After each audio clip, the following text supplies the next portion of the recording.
Welcome, ladies and gentlemen. This is Austin here, bringing you guys a PvZ matchup here on Cloud Kingdom. At the top right, we have Acer Scarlett spawning as the purple Zerg. At the bottom left here, we have Naniwa, the blue Protoss. So these are arguably two of the strongest foreigners. Naniwa had a little bit more success in 2011. Scarlett's been up and coming over the past 6 or 7 months. She tore through the WCS Canada Finals and WCS North America Championships with seeming ease and stuck it to some Korean powerhouses in the GSL World Championship when it was World versus Korea in a clan war or team league style match, I guess you could say, because they're not necessarily clans. So this is from the IPL 5 to my knowledge. I did not have too much time to check up on exactly where this game comes from. I just grabbed it off sc2replays.eu. Usually I go to Gosu Gamers, but their site was down at the specific time I wanted to download this replay. I'm a little bit pressed for time because I'm going to bed right after this. I have my final exam tomorrow. It's a midterm, but it's my last of 3, and then after that I'm completely done, and I'm hopefully going to be bringing you guys a lot more content over the next couple weeks, as I will have a 2-week-long Christmas break. And no promises again, like I made a few weeks ago, pumping out a bunch of videos on a long weekend. It didn't quite turn out as planned. Sometimes that just happens, but hopefully, I'm hoping to bring a lot of videos. Scarlett is known for having a very strong style. I haven't seen too many of her games. I've just heard of legends. The only one I heard of was a very, very long match between her and Nurchio that lasted something almost like an hour from the WCS Global Finals, where there was a bunch of crazy moves made on both sides. Naniwa has been known for his bad manner, and he created the Nanny Walk, which he'd used after he beat ST in the Blizzard, in the no, it was the Blizzard World Championship or something like that last year. He was able to trounce Naniwa 2-1, ST, what am I saying, and gave him a thumbs down walking out of his booth, and then, it might have been MLG World Championship, yeah, I believe it was. I'm mixing up all my sponsor or / organizer names, as this is from the IPL. I recently cast the games from a Blizzard tournament, and there's also MLG to worry about. In terms of tournaments at the moment, there is the Home Story Cup, there's another IEM coming up in a couple of weeks, and the Blizzard World Championship, well, the Blizzard Cup, which is organized by the GSL and features some of the better Korean players.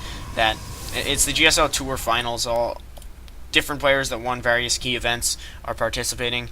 I think the finals are Parting and Life. Parting is just on fire right now. He was able to win the MLG Tournament of Champions final just tonight, 4-1 over SK Telecom T1 Rain, who's a dominant Protoss player from Brood War.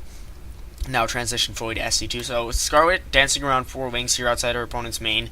Naniwa has not Forge Fast Expanded, which is extremely standard in PvZ. So Scarlett likely has an eyebrow raised at the moment. She's looking to grab her third.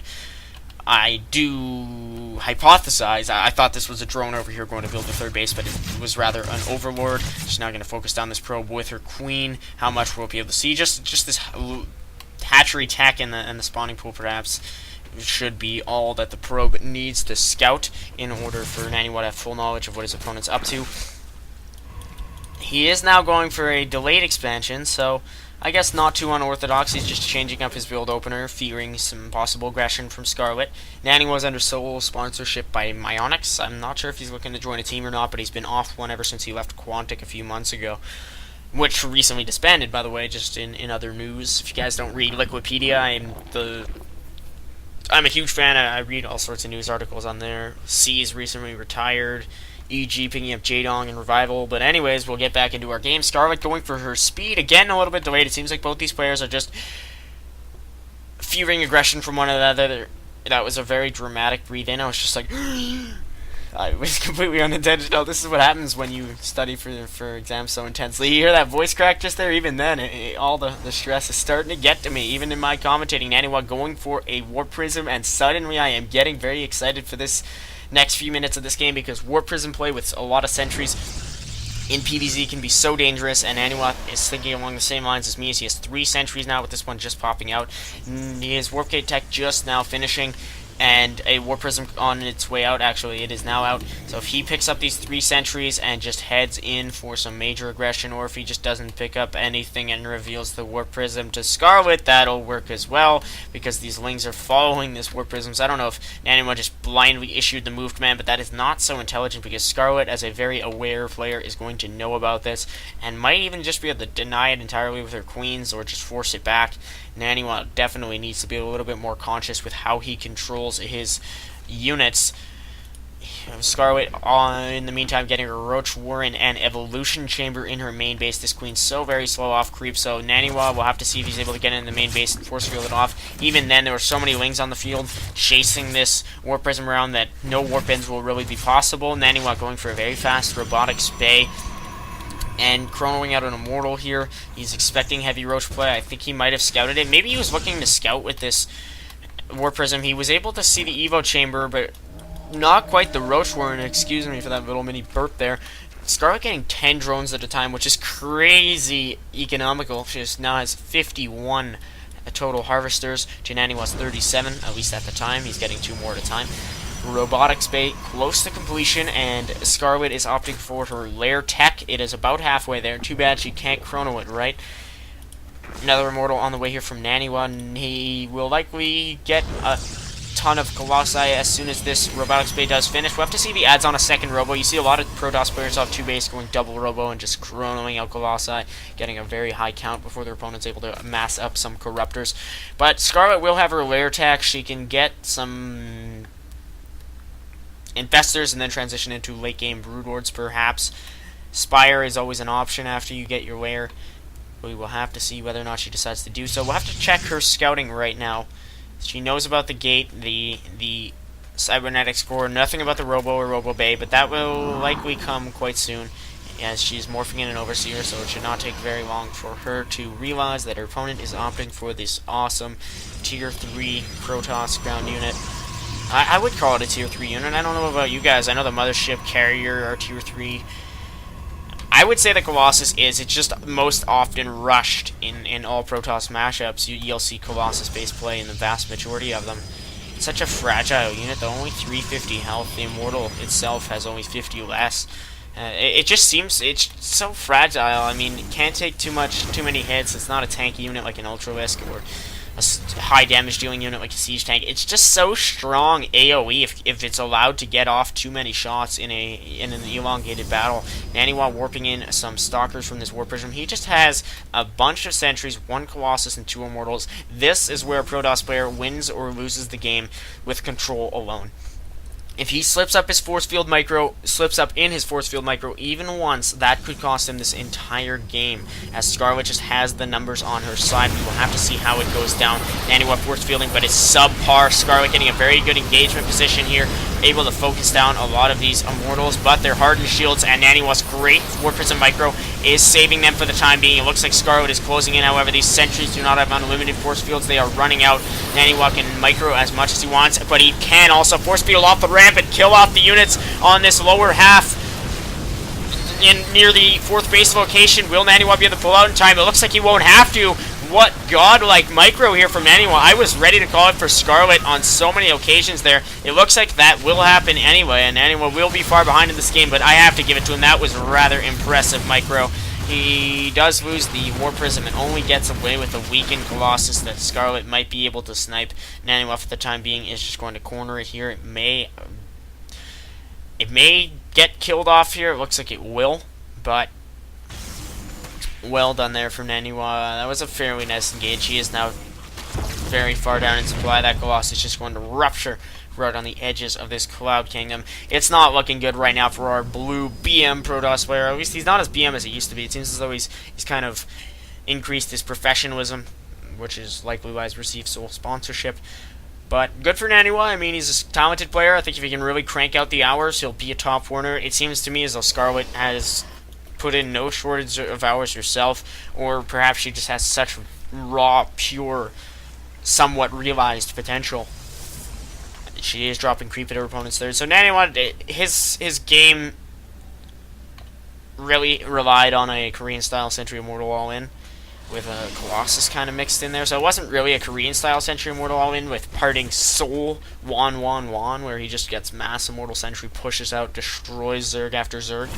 But I don't know why he threw the Colossus in there, to be honest with you. Colossi not so great against Roaches. Like I said, they add in that DPS, but it's just not worth it in comparison to Immortals, which are the hardest counter to Roaches with their hardened shields. And as Contaminate there from Scarlett going to block off the Forge for a little while, she is getting her Infestors, as I did predict, and a Spire in her main base. The little drone swimming in this creep bulb is so small at first, as the Spire is just a tall but slim structure. Now, it seems as though Naniwa is finally going to focus down this overworld. Scarlett just played this magnificently. She was force fielded off quite well by Naniwa, not engaged there, but she had the numbers on her side. She had the economy on her side. Her drone count at 73 to Naniwa's 57. Even 57 off 2 bases, we can see there's a definite degree of oversaturation here at the natural. Not too much, but we do have... You see, I usually go for 2 rows and then 2 probes. He's gone for 2 rows and 5 probes in anticipation of getting his 3rd base. But I don't think he can quite hold this 3rd base with the kind of army that Scarlett has. She just wants to close out this game as soon as possible. Her army supply is 90 to 47. Normally you'd give or take maybe 25 to 30 supply if you're playing against the Zerg, I would say, but something like double your army supply, not so great. Plus she is also getting 5 Corruptors. Naniwa getting his Blink and Weapons level 2, but I'm going to argue too little too late. I welcome any sort of a surprise or objection to this theory. Should Naniwa execute his force field micro perfectly and blink well, should his blink actually be finished in time. But it seems to me as though Scarlett is going to roll into this 3rd base and destroy the Nexus, which that alone gives her such a significant advantage. Naniwa, I like to say this. Scarlett has kicked up the Hornet's Nest, and what I like to do in my games when I harass, if you kick up the Hornet's Nest, you have to be ready to receive its sting. So Scarlett is ready to receive Naniwa's sting. Kicking up the Hornet's Nest is provoking your opponent through the use of effective harassment. So if you drop a War Prism in their main and you force field off their ramp with sentries and just continually kill off their main base, you've kicked up the Hornet's Nest and they're going to push out with their main army. So we'll have to see if Scarlett can deal with Naniwa's main army. It seems as though she will be able to. Her composition very favorable. She has those Corruptors on the field. She's getting 3 more. She's getting her missile attacks, a level 3, ladies and gentlemen. Even melee attacks mixed in there with a Greater Spire. Broodlords are going to demolish this mini Protoss ball. It doesn't look that large because of the towering Colossi, and I don't think it is that large, to be honest with you. But again, Protoss units less numerous but more effective in terms of damage output. Here are some nice force fields here from Naniwa, but these Corruptors DPSing down the Colossi like there's no tomorrow. Let's minimize our little window here to get a full view of the battle. Corruptors slaughtering Colossi. This War Prism going to come in, but the Corruptors will focus it down. No reinforcements for you, Naniwa, says Scarlett, as she forces her Swedish opponent back with seeming ease. There goes the War Prism. A bunch of infested Terrans in hot pursuit. Some of the Corruptors will die, but so too will the Colossus, and I would trade any amount of Corruptors for a Colossus. Not literally any amount, but nonetheless, guys, I apologize if I was a little bit unenergetic this time around. I was trying to bring you a different type of cast just because I'm tired and felt like casting, but did not quite have the energy for it. So, I hope you enjoyed this more analytical style rather than bubbly and happy, which I'm probably going to bring you in my next cast. Catch you guys then. I hope you enjoyed. Leave any feedback, as always, in the comments below. If you do subscribe, you usually make my day. Peace.